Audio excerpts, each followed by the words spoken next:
Bonjour à tous et à toutes, j'espère que vous allez bien. Aujourd'hui on s'intéresse à la fête d'Halloween, qui se fête chaque année le 31 octobre au soir.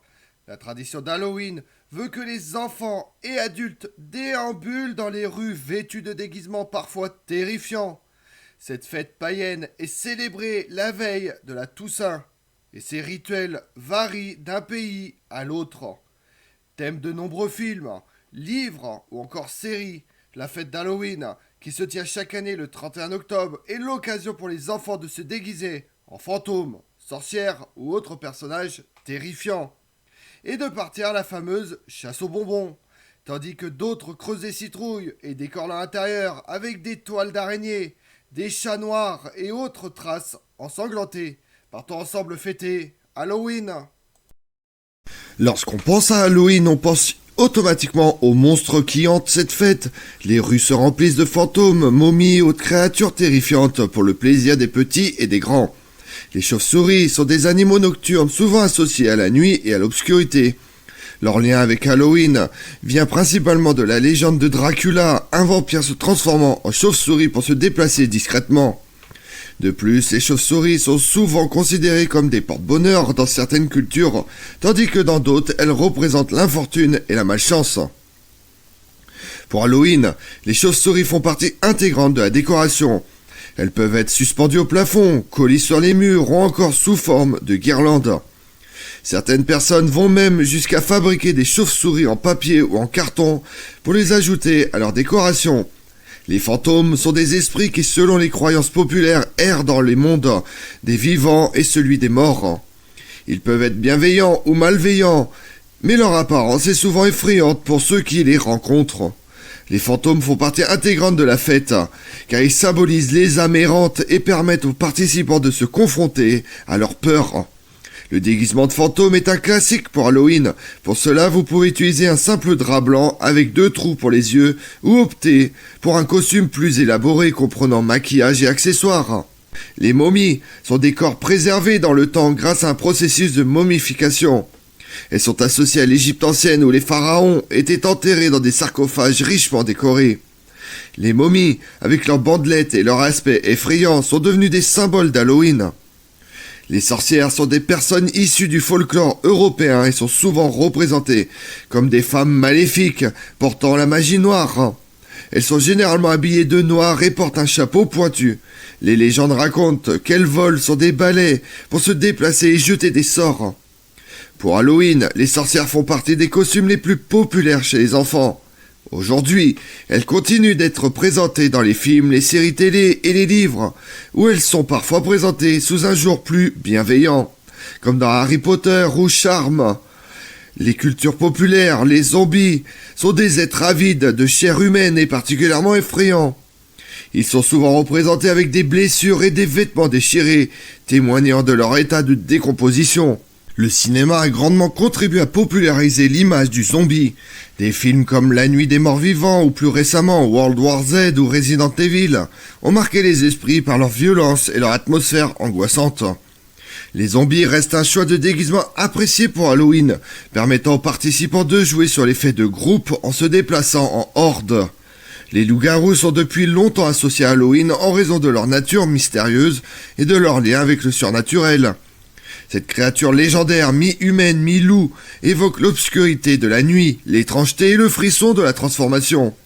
Le folklore entourant les loups-garous se prête parfaitement à l'atmosphère sombre et mystique d'Halloween. Leur capacité à se changer en bêtes féroces lors de la pleine lune ajoute une touche d'horreur et de magie à cette période de l'année. Les contes et les légendes sur les loups-garous ont perduré au fil du temps, faisant d'eux des icônes incontournables de la tradition d'Halloween, symbolisant la rencontre entre le monde réel et le monde surnaturel. Les vampires sont étroitement associés également à la fête d'Halloween en raison de leur image emblématique de créatures de la nuit assoiffées de sang. Leur lien avec le folklore et les légendes remontent à des siècles. Ils sont devenus des figures incontournables de l'horreur et de l'occulte. Leur vie de mortels ajoute une aura de mystère et de terreur à Halloween. Le symbolisme des vampires s'accorde parfaitement avec l'atmosphère macabre de cette fête, où les ténèbres et les forces surnaturelles sont à l'honneur. Il existe de nombreux autres monstres populaires associés à Halloween. Des créatures comme le monstre de Frankenstein et Dracula, inspirés des classiques de la littérature d'horreur, ont également leur place à Halloween. Leurs histoires sinistres et leurs aspects effrayants en font des choix de costumes populaires. Les créatures mythiques, des êtres tels que les ghouls, les démons, les ogres et les trolls font également partie de l'imaginaire traditionnel d'Halloween. Et vous, quel costume allez-vous choisir ?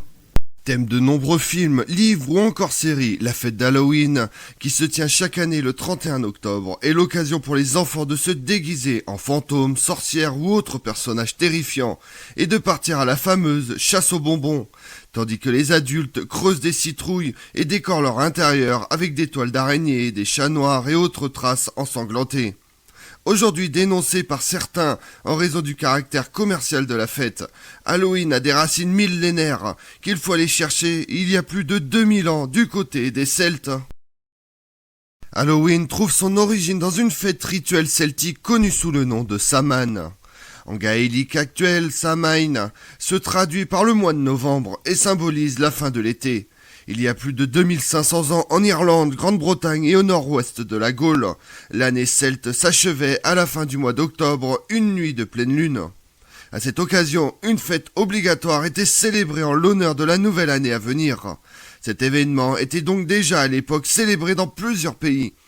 Il faut savoir que l'année celte se décompose en deux périodes, une moitié sombre commençant le 1er novembre à Samhain et une moitié lumineuse débutant le 1er mai à Beltane.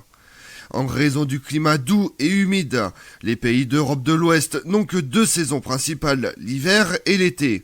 À la fin de l'été, le rythme de vie de la communauté évolue. À cette période de l'année, les troupeaux sont rentrés à l'étable pour être protégés du froid, et la communauté, quant à elle, est libérée des travaux agricoles, et que les récoltes devaient être entreposées dans les greniers. Lors de cette fête, les familles se rassemblaient pour célébrer autour d'un repas le début de l'année, tout en affirmant que très peu d'éléments historiques viennent décrire cette fête avant le XVIIIe siècle. À l'époque moderne, on retrouve en revanche cette fête en Irlande devenue Halloween, contraction de All Hallow Eve, littéralement la veille de tous les saints. La fête de Samhain dure 7 jours, 3 jours avant et 3 jours après la pleine lune. Elle est obligatoire quelle que soit l'origine sociale sous peine de châtiment divin. Le festin se compose en abondance de viande de porc, de bière, d'hydromel et de vin. Le porc, qui est considéré comme une divinité destructrice et redoutable, est une viande sacrée censée procurer l'immortalité. L'hydromel est un alcool doux, une boisson fermentée à base d'eau et de miel. Cette fête est destinée à créer des passerelles entre les deux mondes, celui des vivants et celui des morts, où chacun est invité à venir de l'autre côté. Les défunts perdent alors le don d'invisibilité. Il s'agit d'une célébration de l'orgie au sens où l'on se retrouve au milieu du monde réel et imaginaire. Les termes milieu et ivresse auraient une racine commune dans les langages celtiques. Cette fête est accompagnée de chants et de jeux rituels à travers des sacrifices et la mise en place du feu nouveau. Tous les Gaulois se devaient d'éteindre le feu de leur foyer pour que les druides en rallument un nouveau afin de célébrer l'année à venir. Samhain n'est pas seulement une fête sacrée, elle est aussi politique, militaire et commerciale, où des contrats peuvent s'établir. C'est un événement qui se veut avant tout pacifique, mais c'est aussi l'occasion de renouveler les pouvoirs du roi, qui préside la cérémonie. La conquête romaine influencera les traditions celtiques en introduisant la fête de la moisson en l'honneur d'une déesse étrusque, Pamone. Par la suite, le christianisme, qui rejetait le rituel païen en le diabolisant, l'éliminera de la fête de la Toussaint. Les traditions païennes subsistent malgré les destructions d'anciens temples. C'est en 837 que la fête de tous les saints est inscrite sur le calendrier liturgique. La fête d'Halloween sera donc célébrée la veille, le 31 octobre. Déjà à cette époque, la fête signifie le retour de l'obscurité, la présence de la nuit et des êtres démoniaques. C'est une fête qui fait peur, lors de laquelle le monde surnaturel et le monde des vivants se mélangent. On croit à ce moment-là que les sorcières et les démons peuvent venir dans ce monde. En détaillant certaines traditions, un feu nouveau est allumé dans la cheminée et les enfants sortent dans la rue pour chanter mais surtout délivrer leurs meilleurs vœux. La venue des enfants avait quelque chose de magique. Si on ne leur donnait rien, ou si on refusait de leur ouvrir la porte, on s'attirait une mauvaise année. C'est ce qui est devenu, dans les années 30, un bonbon ou un sort. À l'occasion de cette fête, dont on garde de nombreuses traces, surtout en Irlande au XIXe siècle, les enfants entament des tournées de lanternes végétales. Ils se promènent avec un légume, souvent un navet ou une betterave, dont on creuse la chair pour y représenter des yeux et une bouche, et qu'on illumine grâce à une petite bougie. Les petits défilent alors avec leurs lanternes tenues à bout de bras. Puis vient la grande crise de la famine irlandaise du 19e siècle. Issue de la crise de la pomme de terre, beaucoup d'Irlandais immigrent alors de l'autre côté de l'Atlantique et débarquent sur la côte est des États-Unis, avec leurs traditions dont Halloween. La recette prend très vite et Halloween est américanisé et se met à ressembler à celui que l'on connaît aujourd'hui. Avec les chats noirs, les toiles d'araignée, ça évoque toujours l'autre monde. Halloween reflète une inquiétude métaphysique de la recherche de l'autre monde, qui évoque aussi l'influence d'une autre fête, El Dia de los Muertos, mexicain, et dédramatise la mort. Les jeunes gens défilent en cortège, déguisés en squelettes, mangeant des pâtisseries en forme de cadavres. Les accessoires d'Halloween d'aujourd'hui restent néanmoins en lien avec l'Halloween d'autrefois. Arrivés aux États-Unis, celles et ceux qui fêtaient Halloween se sont mis à creuser des citrouilles et à les appeler des jack-o'-lanternes. D'après un mythe légendaire, ce serait le nom d'un Irlandais qu'on disait trop avare et trop ivrogne, qui ne méritait pas le paradis et dont le diable ne voulait pas non plus, qui s'est donc retrouvé condamné à errer sur terre. Les citrouilles étant trop lourdes, on ne les porte plus à bout de bras. Donc, on en décore les perrons. L'on trouve aussi devant les Porsche américains des bottes de paille en référence à la fin de l'année agricole, célébrée originellement. Un élément que l'on ne retrouve pas du tout en France, où Halloween a vraiment commencé à prendre dans les années 1990, autour des couleurs orange et noir. Tandis qu'Halloween se fête aujourd'hui principalement en Europe et dans les Amériques, cette fête anglo-saxonne reçoit un accueil plutôt neutre en France. Les parades de rue mexicaines comptent parmi les fêtes les plus joyeuses et dynamiques du monde. Bien souvent, une personne vivante est portée à travers les rues dans un cercueil et les marchands lui jettent des fleurs et des fruits. El Dia de los Muertos, le jour des morts, est l'un des festivals les plus célèbres au monde. Celui-ci se trouve dans son origine dans un festival aztèque en l'honneur de la déesse Michaquitzicualt, ou la Dame des Morts, lors duquel on fait des offrandes de nourriture, d'alcool, de fleurs et de poteries en céramique, afin de célébrer les récoltes et d'honorer les morts. Aujourd'hui, El Dia de los Muertos mélange tradition aztèque et catholique. Chaque année, entre le 31 octobre et le 2 novembre, les habitations se font plus colorées et des hôtels sont décorés de photographies, de fleurs, de boissons et de nourriture. La courte durée de vie des fleurs symbolise le caractère éphémère de la vie humaine, tandis que les drapeaux, les banderoles et les papiers de soie suspendus représentent l'énergie vitale et la joie. En plus des hôtels, les familles préparent dans leur maison un lavabo et du savon pour que les morts puissent se laver après leur long voyage et allument de l'encens pour les guider. Le dernier jour du festival, les membres d'une même famille se réunissent à l'occasion d'un pique-nique sur les tombes de leurs morts. C'est l'occasion de boire de la tequila et d'écouter un groupe de mariachi. Les cultures taoïstes et bouddhistes célèbrent le festival des fantômes affamés. On raconte que durant la 15e nuit du 7e mois de l'année, le mois du fantôme, les portes de l'enfer s'ouvrent et les esprits défunts errent sur terre pendant une journée en quête de nourriture et de réconfort. Ces esprits sont des prétasses, c'est-à-dire des âmes maléfiques mortes dans un accident, n'ayant pas été enterrées ou n'ayant pas bénéficié d'un rituel d'adieu après leur mort. Les prétasses auraient par ailleurs un long cou très fin, de la forme d'une aiguille, car leurs familles n'ont pas laissé de nourriture sur leur tombe. Mais les prétasses ne sont pas les seuls à revenir sur Terre. Des gentils fantômes sont également de la partie. Aussi, pour satisfaire les esprits bienveillants, les familles chinoises font brûler des billets funéraires et de l'encens, préparent un repas élaboré et laissent quelques chaises inoccupées à leur table pour les esprits. 2 semaines après ce festival, les familles mettent à l'eau des lanternes en forme de fleurs de lotus dans une rivière ou dans la mer pour guider les âmes perdues vers l'au-delà. Lorsque les lanternes s'éteignent, cela signifie que les morts ont achevé leur voyage. Alors que certains font la fête ou s'amusent à déambuler dans les rues le soir d'Halloween, d'autres préfèrent sortir les pop-corn et passer leur soirée devant un film d'épouvante. Il faut dire que l'événement a de nombreuses fois été source d'inspiration pour le monde du cinéma. En témoigne John Carpenter, réalisateur du très célèbre film Halloween, La Nuit des Masques, sorti en France en 1979. L'histoire raconte celle de Michael Myers, un petit garçon qui se fait interner dans un hôpital psychiatrique après avoir assassiné sa sœur.